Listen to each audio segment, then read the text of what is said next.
سب تعریف اللہ ہی کے لیے ہے جو آسمانوں اور زمین کا پیدا کرنے والا اور فرشتوں کو قاصد بنانے والا ہے، جن کے 2 اور 3 اور 4 پر ہیں۔ وہ اپنی مخلوقات میں جو چاہتا ہے بڑھاتا ہے، بے شک اللہ ہر چیز پر قادر ہے۔ اللہ جو لوگوں کے لیے اپنی رحمت کا دروازہ کھول دے تو کوئی اس کو بند کرنے والا نہیں، اور جو بند کر دے تو اس کے بعد کوئی اس کو کھولنے والا نہیں، اور وہ غالب ہے، حکمت والا ہے۔ لوگو، اللہ کے جو تم پر احسانات ہیں ان کو یاد کرو۔ کیا اللہ کے سوا کوئی اور خالق اور رازق ہے جو تم کو آسمان اور زمین سے رزق دے؟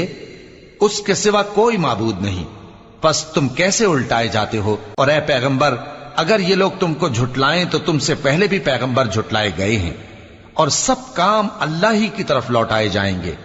لوگو، اللہ کا وعدہ سچا ہے تو تم کو دنیا کی زندگی دھوکے میں نہ ڈال دے، اور نہ بڑا فریبی یعنی